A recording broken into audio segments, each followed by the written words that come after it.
Bonjour à toutes et à tous, c'est Émilie du site astro-intuitif.fr. Je vous retrouve comme d'habitude pour une vidéo d'astrologie. On va parler ensemble de la prochaine pleine lune qui a lieu très peu de temps après le printemps, après l'équinoxe de printemps. Donc on va en profiter pour faire un point aussi sur ce passage très particulier de l'année.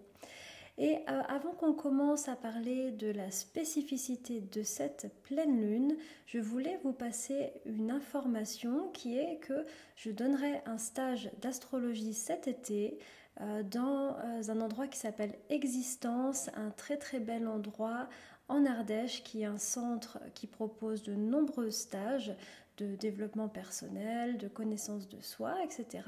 Et Existence m'a demandé d'animer un stage cet été. Donc le stage se passera du 25 au 31 juillet. Vous avez toutes les informations dans le lien que vous trouverez dans la barre de description de cette vidéo. L'idée de ce stage, c'est déjà en plus, pour moi ça me fait toujours plaisir d'animer ce genre d'activité parce que ça me permet de travailler en vrai, voilà, ce que je faisais un petit peu plus avant, mais voilà, avec la période actuelle et avec toutes les planètes en Verseau, je travaille beaucoup à distance aujourd'hui. Et donc c'est l'occasion de se rencontrer en vrai et surtout le but de ce stage est de travailler sur le thème de naissance de chaque participant et de marier astrologie et jeu. Mon but, ma mission, je l'ai vraiment clarifiée de plus en plus. Alors j'avais toujours bien compris que ma mission était liée à l'astrologie, mais j'ai également compris que ma mission était de simplifier l'astrologie et d'être une passeuse dans la connaissance. Donc voilà, c'est aussi le but de ce stage. Si ça vous intéresse, vous avez donc toutes les infos dans la barre de description. Également, Existence m'a demandé d'animer une webconférence pour parler de ce stage. Elle aura lieu le 4 avril, le jour de Pâques, et je vous mets également le lien. C'est gratuit si vous avez envie d'y assister. Voilà, alors maintenant on va parler de la prochaine pleine lune. Alors cette pleine lune, elle a lieu dimanche 28 mars. Elle se passe à 18h50 en temps universel. Et si vous voulez, cette pleine lune, en fait, c'est, c'est l'apogée de la proposition qui a été mise à la nouvelle lune. Donc la nouvelle lune, ça nous ramène il y a 15 jours en arrière. Et il y a 15 jours en arrière, je ne sais pas si vous vous souvenez, on avait une conjonction, c'est-à-dire une réunion de planètes entre le Soleil, Vénus et Neptune. Et la Lune, bien sûr, parce que c'était une nouvelle lune. Et du coup, cette nouvelle lune, quelque part, elle nous proposait de définir ce qui était notre idéal, c'est Neptune, sur le plan relationnel notamment, c'est Vénus. Également notre idéal en matière de respect de soi, d'amour de soi, d'apparence, de finances également. C'est tous les domaines de Vénus, ce que je viens de vous citer. Vénus et Neptune, c'est-à-dire Neptune, c'est trouver l'idéal, contacter quelque chose qui nous élève, qui nous semble idéal. Et là, du coup, ça se collait à Vénus, donc au domaine particulier de Vénus, qui sont les relations, l'amour de soi et les finances. Bon. Ça, c'est la petite graine qui a été plantée à la nouvelle lune. Ça veut dire que nous, on a tout un mois lunaire pour gamberger sur ces questions et pour y travailler, y réfléchir. Et donc, nous voici arrivés quelque part à la pleine lune. Donc, la pleine lune, apogée du cycle lunaire, on arrive quelque part au sommet de cette réflexion, de ces actions par rapport à ces questions. On arrive à un moment de bilan, à un moment de point. Donc déjà, ce que je voulais vous dire, c'est par rapport à cette pleine lune, si on veut bien la comprendre, ça serait vraiment intéressant de se dire, de poser la question, ok, qu'est-ce qui s'est passé entre cette nouvelle lune et cette pleine lune? Est-ce que ces questions, qu'elles soient relationnelles, amoureuses, qu'elles soient financières, qu'elles concernent mon apparence, qu'elles concernent l'amour de moi, etc., est-ce que j'ai senti qu'elles étaient plus actives en ce moment dans ma vie? Si oui, qu'est-ce que j'ai compris pendant ces 15 jours? Il faut vraiment comprendre quelque chose, enfin en tout cas moi je travaille comme ça, c'est que le ciel propose, enfin plutôt la vie propose, et la vie nous enseigne tout le temps, elle nous donne beaucoup d'informations, mais le problème c'est que si on ne s'arrête pas pour noter ces informations et pour les intégrer en soi, eh bien on va cumuler plein d'expériences, plein de compréhensions, mais on ne les intégrera pas. Et quelque part le rôle de la pleine lune, elle est aussi là pour ça. C'est un moment de plein et de pause aussi, et de bilan. Et ça, c'est vraiment aussi, vous voyez, c'est ce qu'on peut voir dans une carte de pleine lune. Donc là, je vous montre la carte. On a une opposition entre le soleil et la lune, et les oppositions sont vraiment des moments où on voit en face quelque chose et on peut du coup en faire un bilan. Donc c'est vraiment cette idée-là de prendre un petit moment, là, à la pleine lune, on peut faire sous forme de rituel, pourquoi pas, et se dire, ok, qu'est-ce que j'ai compris pendant ces 15 derniers jours sur ces questions qui m'ont été posées à la dernière nouvelle lune. Alors, maintenant, on va voir un petit peu qu'est-ce que semble nous dire cette carte de nouvelle lune. Alors déjà, ce qu'on voit, c'est qu'on a une opposition entre un soleil en bélier et une lune en balance. Alors, le soleil vient juste de rentrer en bélier. Qu'est-ce que ça veut dire? Eh bien, ça veut dire qu'on est à quelques jours de l'équinoxe de printemps. On voit donc avec ce soleil qui est à quelques degrés du bélier qu'on vient de passer la porte de l'équinoxe. On vient de passer cette grande porte de l'année, ce qui nous amène au printemps. Alors, qui dit printemps dit renouveau, dit nouvelle vie, dit redémarrage et dit nouveau cycle. C'est vrai que jusqu'à pas très longtemps finalement, c'était au Moyen-Âge comme je vous l'expliquais, la nouvelle année était très logiquement basée sur l'équinoxe de printemps. C'était le 1er mars dans l'Empire romain et puis en France c'était plutôt le 1er avril. En tout cas deux dates qui étaient aux alentours qui étaient calquées sur le rythme de la nature et sur le redémarrage de la nature.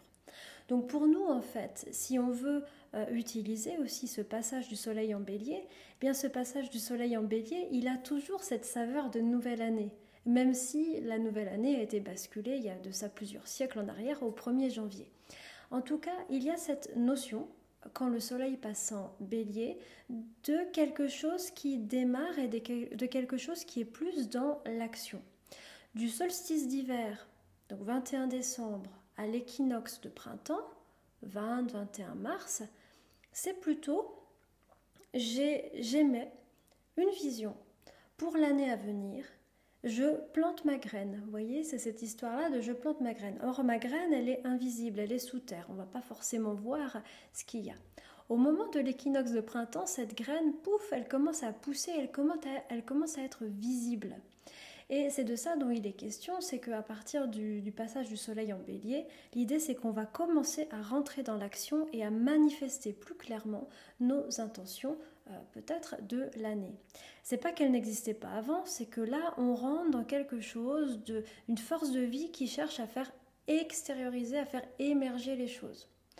Donc pour nous, c'est vrai que là, on arrive, en tout cas pour les personnes vivant dans l'hémisphère nord, on arrive sur environ 3-4 mois où l'énergie vraiment nous propulse et nous fait aller plus facilement vers le monde extérieur. Ça peut être une énergie dont on peut se servir si par exemple, je ne sais pas, vous avez beaucoup de travail, vous avez des choses à réaliser, vous avez besoin d'être porté par l'énergie, vous avez besoin de courage, vous avez besoin d'audace. Eh bien c'est vrai que cette période, ce pont-là de l'équinoxe de printemps, il nous permet finalement assez facilement de surfer sur la vague de cette énergie de printemps. Parce qu'on n'est pas coupé de la nature et tout comme les plantes, les arbres ressortent, tout comme les animaux arrêtent d'hiberner, et bien nous, même si c'est moins palpable dans nos vies, on est quand même soumis à ce printemps et on peut également l'utiliser. Ça, c'est la première chose que je voulais vous dire. Voilà dans quoi on est passé. On est passé dans une période, dans un quart de l'année qui parle de manifestation concrète des intentions posées au moment du solstice. D'autre part, ce qu'on voit pour cette pleine lune, on a une conjonction entre le Soleil et Vénus. et Chiron. Il y a 3 éléments. Alors Chiron, c'est un astéroïde, c'est un astéroïde qui, c'est pas une planète, mais on l'utilise de plus en plus en astrologie. Alors, ce qui est intéressant ici, c'est que tout le monde est en bélier. Et alors, on va parler un instant de Vénus, parce que ce qui est quand même très notable pour cette pleine lune, c'est que Vénus, je ne sais pas si vous vous souvenez, mais elle était vraiment proche du Soleil depuis plusieurs semaines. Et là, juste avant la pleine lune, vendredi 26, elle est vraiment exactement connectée, elle est en conjonction exacte au Soleil. Alors, Vénus dans le signe du bélier, qu'est-ce qu'elle nous dit ? Je viens de vous expliquer que le bélier, c'est cette histoire de nouveau cycle, de redémarrage, de quelque chose de nouveau qui se manifeste. Alors Vénus en bélier, ça parle exactement de ça. Ça nous indique qu'un nouveau cycle relationnel vient de naître.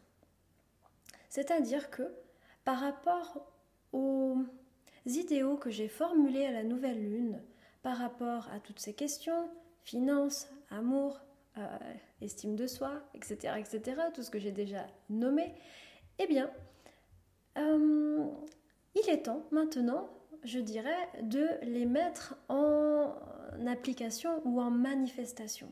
Ça nous dit, voici le redémarrage d'un nouveau cycle de Vénus. Donc c'est aussi l'occasion pour nous, ce nouveau cycle de Vénus,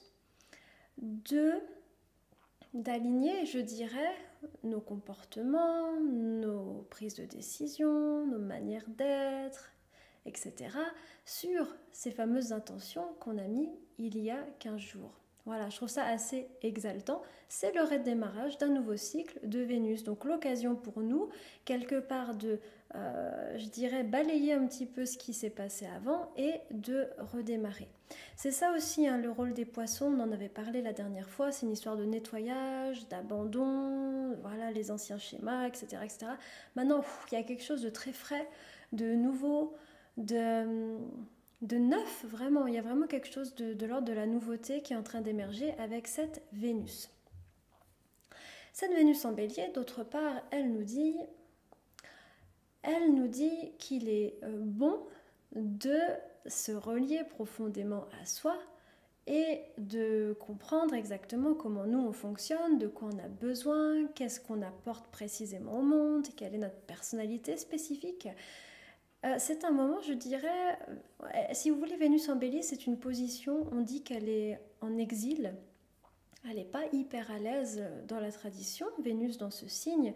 Pourquoi ? Parce que Vénus, c'est une planète qui cherche à se... Vénus, c'est une planète qui cherche à se relier aux autres, qui cherche à donner de l'amour, à être dans des échanges relationnels, etc. Et le bélier, lui, c'est un signe dont le but est la connaissance et l'affirmation de soi. Donc du coup, effectivement, on voit qu'il y a une petite... ils n'ont pas tout à fait... Ils ne poursuivent pas les mêmes buts. Mais ce passage de l'année de Vénus en bélier est un moment extrêmement intéressant qui nous connecte profondément avec nous, dans quelque chose de très frais, de très... Ça fait du bien aussi d'être complètement relié avec soi et de ne pas toujours calquer ses comportements sur ce que les autres attendent de nous, ou ce qu'on pense qui est bien. Voilà, il y a quelque chose de très, très frais, très spontané dans cette position de Vénus. Et je dirais dans ce nouveau cycle relationnel qui démarre, dans ce nouveau cycle de Vénus, c'est comme une étape fondamentale d'être vraiment très très proche de soi et d'être aussi dans l'affirmation de qui on est, et comme si ça va positionner, ça peut régler certaines choses au niveau de ces fameuses questions de Vénus, toujours les mêmes dont j'ai parlé et je vais pas vous les reciter. Voilà. Alors cette Vénus, elle est également collée à Chiron, avec le Soleil. Alors il faut voir une chose, c'est que le Soleil, c'est un éclaireur. Il est là pour mettre en lumière certaines choses. Vénus et Chiron, eh bien, de quoi ça parle ? Chiron, c'est un astéroïde dont le symbolisme parle des blessures et parle également des guérisons. C'est un astéroïde très double. voilà, il a vraiment ce côté double face, hein, je prends conscience de la blessure pour pouvoir activer la guérison. Alors là, c'est vrai que cette proposition de pleine lune, c'est vraiment, on me montre, j'ai moyen de comprendre plus clairement quelles sont les blessures qui font mal, je dirais, à ma propre Vénus, c'est-à-dire à mon propre sentiment d'être aimable, à ma... Qu'est-ce qui fait que je pense que je ne peux pas être aimée, qu'est-ce qui fait que je pense que j'ai moins de valeur, etc., etc., etc. Donc, ça peut être vraiment une pleine lune aussi qui permet d'aller à la racine de ça et de mieux le comprendre. Et on a un petit aspect magique dans cette carte de pleine lune qui est un quintile, c'est un peu le petit aspect vert que vous voyez qui sort de la carte, qui se relie à Pluton et qui nous parle d'une capacité, je dirais, de comprendre de manière assez rapide et d'opérer des transformations rapides. Donc il y a comme c'est comme une porte de métamorphose et de transmutation, cette pleine lune. Voilà. Donc c'est assez, ça peut être assez puissant, assez intéressant. Alors bien sûr, bon bah la lune, elle est en face, elle est en balance, mais quelque part elle ne nous parle pas vraiment de quelque chose de différent parce que eh bien, la lune en balance, elle questionne, bien sûr, elle questionne l'état de nos relations, l'état de nos collaborations. Voilà, elle participe également à cette thématique actuelle dans laquelle on est, qui est une thématique toujours de bilan relationnel, de bilan par rapport à Vénus. Donc, on est clairement dans un temps vénusien. Voilà, l'idée c'est vraiment de faire ce fameux bilan sur les questions voilà, de Vénus. Je ne vais toujours pas les répéter, on a compris. Et de les faire passer une étape en lien avec ce qu'on aura déterminé il y a 15 jours en arrière par rapport à ce fameux idéal de Vénus. Voilà. On travaille Vénus en ce moment, bah, c'est sympa, c'est doux, c'est plaisant, etc. Alors cette lune en balance, elle peut nous dire également, elle peut nous parler de deux choses. Déjà, elle peut nous parler, enfin cette lune en balance et puis la conjonction du soleil à Vénus, elle nous dit que en tant qu'être humain, on a besoin de beauté. La beauté nous fait du bien. Elle nous élève, elle nous nourrit. Et ce moment de la lune en balance et de cette conjonction soleil-Vénus, c'est une invitation aussi à se poser la question, comment est-ce que je peux faire rentrer plus de beauté dans ma vie ? Alors ça peut prendre vraiment beaucoup de formes, mais pas toujours des formes très compliquées, hein. Ça peut aller à changer son fond d'écran, à, je ne sais pas moi, changer des choses chez soi, en soi, etc., etc. Mais c'est vrai que les préoccupations de Vénus, ce sont des préoccupations qui à première vue semblent un peu superficielles par rapport à tout ce qu'on a vu avant, Saturne, Jupiter, on voit qu'on est quand même dans des chocs pour la transformation du monde et de nos modèles de société, donc là c'est vraiment c'est des gros dossiers. Donc là on se dit un peu, bon Vénus, super quoi, super, sa proposition de s'aimer soi-même, mettre du beau dans sa vie, bon, très bien. C'est un peu léger, j'ai envie de vous dire, à côté. Mais il n'empêche que le fait de se relier au beau à quelque chose qui permet d'élever, je dirais, d'élever nos âmes et quelque part qui peut nous faire du bien. Et c'est aussi une étape extrêmement importante dans notre évolution et pour remettre aussi le monde en harmonie. Donc en fait, ça semble superficiel, mais ça l'est peut-être pas tant que ça.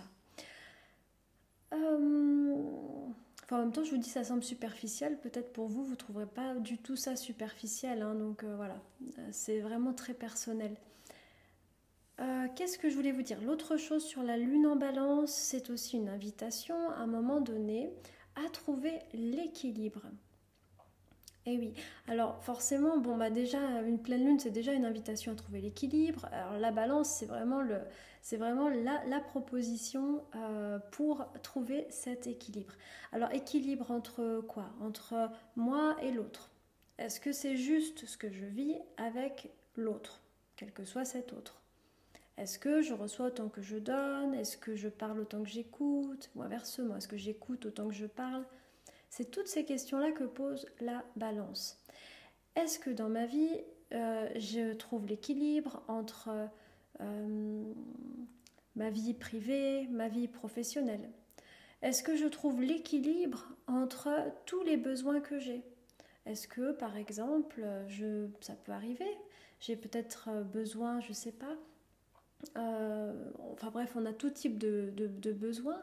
Est-ce que ces besoins sont en équilibre? Donc cette pleine lune, elle est aussi là pour nous dire peut-être que l'idée, ça serait de trouver, pas que ce soit parfait partout, mais que toutes les choses soient en équilibre et dans une espèce de quelque chose, voilà, là ça tient, là c'est ok. Donc c'est une bonne réflexion aussi dans son chemin de vie, de se poser la question, c'est quoi pour moi l'équilibre? Est-ce qu'il n'y a pas des excès? Y a-t-il des excès quelque part? Et c'est vrai que le soleil en bélier, lui, il est tout feu, tout flamme, l'énergie bélier, elle est audacieuse, elle est aventurière, elle dit allez, on y va, on y va. Et elle peut être dans l'excès aussi, comme tous les signes de feu. Enfin, tous les signes peuvent être excessifs, mais c'est vrai que les signes de feu sont très enthousiastes. Et voilà, cette lunaison balance quelque part demande, y a-t-il des excès, y a-t-il des choses à équilibrer? Voilà, ça serait les principales thématiques. Alors l'autre chose dont je voulais vous parler, c'est il y a un élément dans la carte qui parle un peu de dispersion, de l'énergie qui part dans tous les sens et on a la tête comme ça part de partout. Donc ça, c'est quelque chose auquel on va devoir peut-être faire attention. Alors, dans la carte de pleine lune, on a une belle conjonction entre Mercure et Neptune. Mercure, ça représente les facultés cognitives, les facultés de compréhension, de discernement, d'intellect, etc. Quand c'est collé à Mercure, on peut avoir le meilleur et le moins bon de ces deux planètes. Alors, le meilleur, c'est vraiment un état d'inspiration. C'est vraiment que d'un coup, on comprend des choses qu'avant on avait du mal, qu'on ne comprenait pas parce qu'on était trop logique, on était trop carré et ça bloquait. Et d'un coup, il y a une espèce d'élévation ou d'inspiration qui nous donne des bonnes idées. Donc c'est vraiment ici on baigne un peu dans une proposition de trouver des idées de manière inspirée. Le moins bon côté de ça, c'est qu'en fait Neptune vient brouiller un peu comme une piste radio, si vous voulez, des fois quand on a du mal à trouver, enfin c'était à l'époque ça, il y avait des boutons pour trouver les chaînes de radio, et bien des fois c'est brouillé et on a du mal à capter.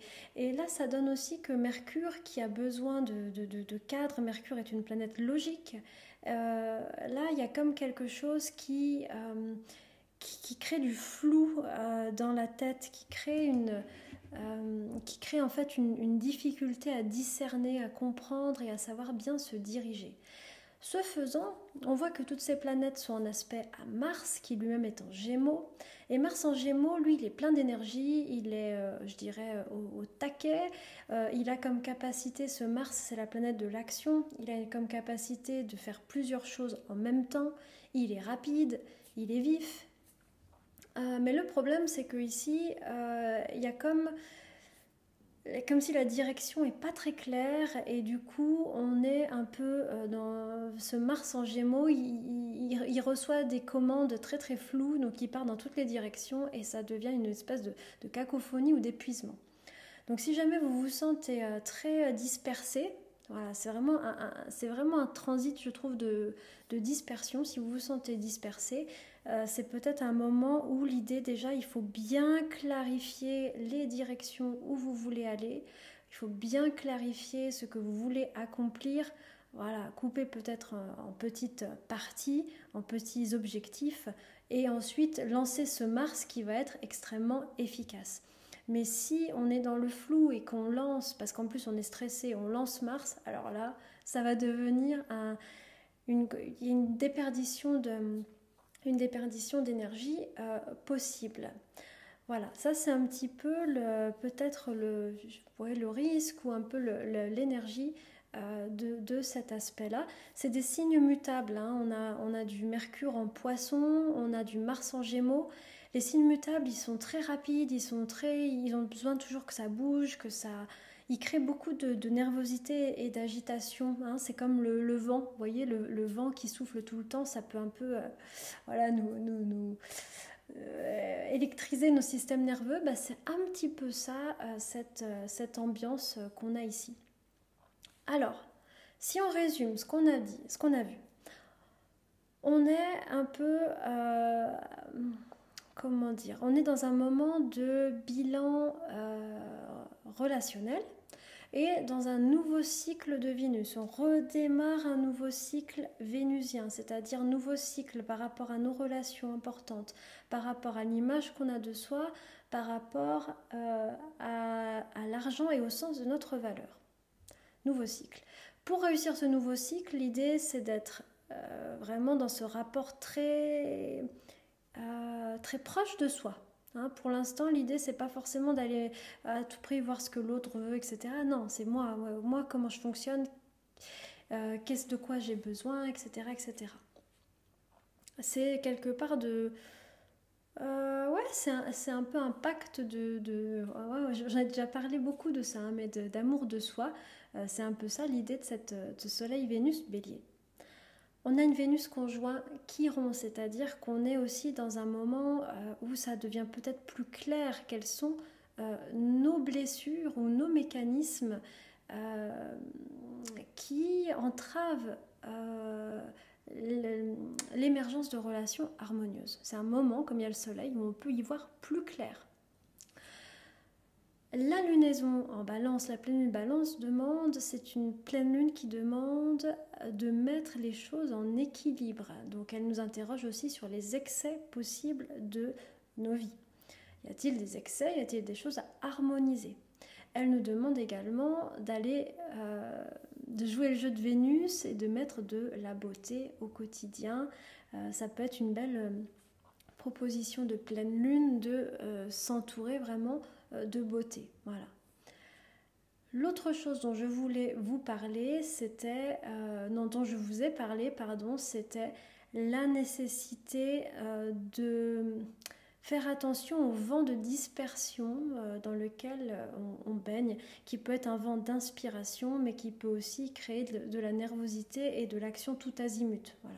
Si vous vous sentez vraiment comme ça, l'idée c'est plutôt de se poser, de réfléchir, prendre un temps de réflexion avant de lancer ce Mars, qui est un Mars surpuissant, hein, qui est capable de faire beaucoup de choses en même temps. Voilà ce que je voulais vous dire pour cette lunaison. Je vais m'arrêter là. J'espère que ça vous aide, que ça vous oriente un petit peu pour bien vivre cette jolie pleine lune. Je vous retrouve dans 15 jours comme d'habitude et d'ici là, eh bien, je vous souhaite une belle pleine lune. À tout bientôt.